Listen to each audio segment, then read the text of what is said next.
नमस्कार मित्रांनो. परीक्षेचा काळ आहे, पण कुंभ राशीची शिस्तच या महिन्यात तिची खरी ताकद ठरणार आहे. कुंभ राशीच्या व्यक्तींबद्दल एक गोष्ट कायम बोलली जाते. ही माणसं भावनेच्या भरात निर्णय घेणारी नसतात. ही माणसं विचार करून चालतात, नियम समजून घेतात, परिस्थितीचा व्यवस्थित अभ्यास करतात आणि मगच पाऊल टाकतात. कुंभ राशीचा स्वभाव थोडासा वेगळा असतो. ही रास गर्दीबरोबर वाहत जात नाही. स्वतःचा विचार असतो, स्वतःची दिशा असते आणि स्वतःच्या पद्धतीने जगण्याची एक शांत पण ठाम वृत्ती असते. जून 2026 हा महिना तुमच्यासाठी थोडासा परीक्षा घेणारा ठरणार आहे.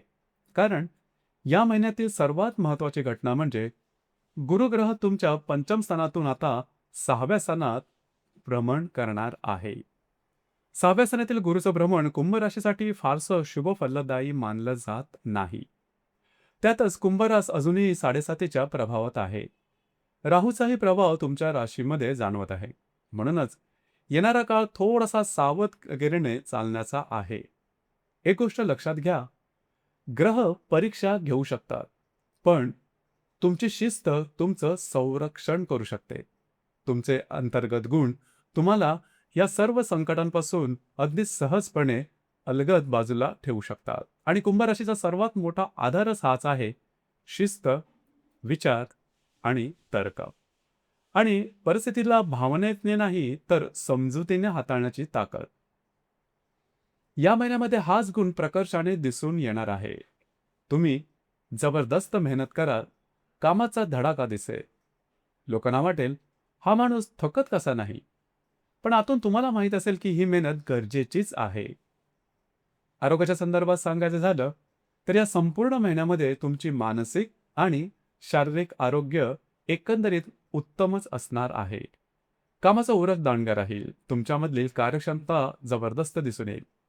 तुम्ही हातात घेतलेली कामं पूर्ण करण्याचा प्रयत्न कराल. प्रवास योग वाढू शकतात. आता हे प्रवास कामानिमित्त असतील, धावपळ, लोकांशी संपर्क या गोष्टी वाढतील. पण याच धावपळीचा ताण तुमच्या शरीरावर येऊ शकतो. म्हणून झोप, आहार, आराम आणि शरीराचे संकेत याकडे मात्र दुर्लक्ष करू नका. कुंभ राशीचा स्वभाव असा असतो की मनाने एकदा का ठरवलं की शरीर थकलं तरी तुम्ही तुमचं जे इप्सित आहे ते पूर्ण करूनच सोडता.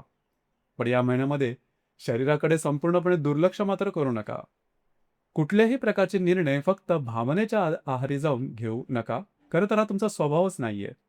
पण काही प्रसंगी ताण वाढला तर मन अस्थिर सुद्धा होऊ शकतं. त्यामुळे प्रत्येक निर्णय शांतपणे घ्या. आर्थिक संदर्भात सांगायचं झालं तर या महिन्यामध्ये आर्थिक बाबतीत फार मोठे चढाव उतार दिसणार नाही. स्थिती बऱ्यापैकी तुमच्या हातामध्ये असेल, व्यवस्थित राहील.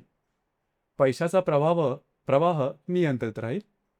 खर्च आणि उत्पन्न यामध्ये संतुलन राखता येईल.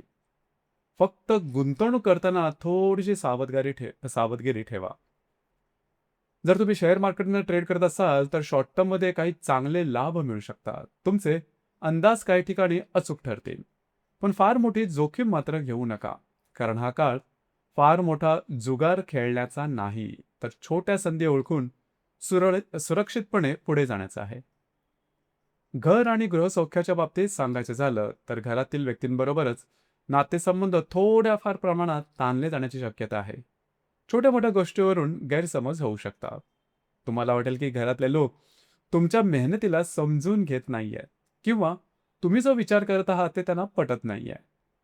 पण या काळामध्ये खरं तर वाद वाढवू नका. घरातील मोठ्या व्यक्तींच्या आरोग्याकडे थोडंसं लक्ष द्या. त्यांच्या तब्येतीसंबंधी काही लहान सहान गोष्टी पुढे वाढू नयेत याची थोडी काळजी घ्या. रिलेशनशिपच्या बाबतीत सांगायचे झालं तर हा महिना एकंदरीतच चांगला राहील. जर तुम्ही रिलेशनशिपमध्ये असाल तर नातेसंबंधात सुसंवाद राहील. एकमेकांना समजून घेण्याची संधी मिळेल. पण तुमचा तर्क आणि समोरच्याची भावना यामध्ये अंतर मात्र पडू देऊ नका. काही वेळा तुम्ही अगदी बरोबर असता, पण बोलण्याची पद्धत समोरच्याला कठोर वाटू शकते. म्हणून शब्द सांभाळा. नात्यात थोडीशी मृदुता ठेवा. विद्यार्थी विद्यार्थी वर्गासाठी हा महिना उत्तमच असणार आहे. विशेषतः अभ्यासात शिस्त ठेवली तर चांगले परिणाम निश्चितच मिळतील. नवीन विषय शिकणं, नवीन काम सुरू करणं, एखाद्या कौशल्यावर लक्ष केंद्रित करणं यासाठी हा काळ उपयोगी ठरू शकतो. वैवाहिक जीवनाच्या बाबतीत थोडी सावध भूमिका घेणं आवश्यक राहील. जोडीदारासोबत एखाद्या विषयावर मतभेद होऊ शकतात. तुम्हाला वाटेल की तुम्ही योग्य आहात, पण समोरच्या व्यक्तीला तुमचा दृष्टिकोन समजायला थोडासा वेळ लागू शकतो, म्हणून संयम ठेवा. तर्क जिंकला पण नातं हरलं तर त्याचा उपयोग नसतो. हे मात्र नीट व्यवस्थित लक्षात ठेवा. कार्यक्षेत्र आणि करिअरच्या संदर्भात हा महिना थोडासा कसरत करून घेणारा आहे. काम वाढेल, जबाबदाऱ्या वाढतील, वरिष्ठांच्या अपेक्षा सुद्धा वाढतील. काही वेळा वरिष्ठांबरोबर छोट्या मोठ्या कारणामुळे मतभेद होण्याची शक्यता आहे. तुम्हाला असं वाटू शकतं की माझ्याकडून जास्त काम करून घेतलं जात आहे, किंवा माझ्या कामाला म्हणावी तशी दाद मिळत नाहीये. ही भावना या महिन्यामध्ये निर्माण होऊ शकते, पण इथेच तुमची खरी परीक्षा आहे.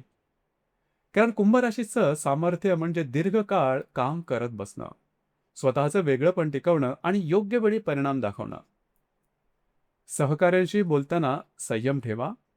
वरिष्ठांशी चर्चा करताना शब्द मोजून मापून वापरा. तुमचं काम बोलू द्या, कारण या महिन्यामध्ये तक्रार करण्यापेक्षा सातत्य ठेवणं जास्त उपयोगी ठरेल.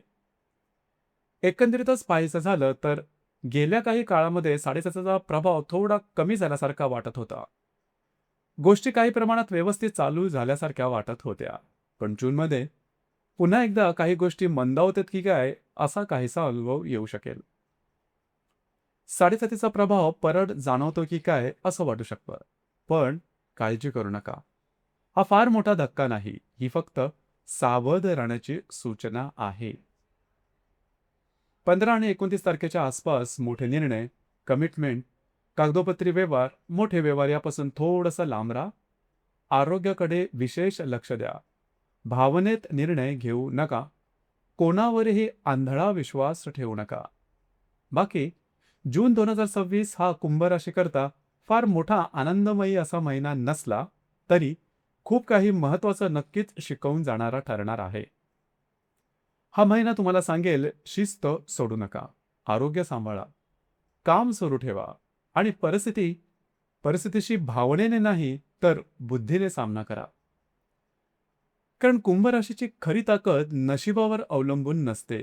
ती स्वतःच्या विचारांवर, स्वतःच्या शिस्तीवर आणि स्वतःच्या कामावर उभी असते. महिन्याच्या शेवटी कदाचित तुम्ही स्वतःला एक गोष्ट जरूर सांगू शकाल, काळ तर थोडा कठीण होता, पण मी स्वतःला हरवू मात्र दिलं नाही. धन्यवाद.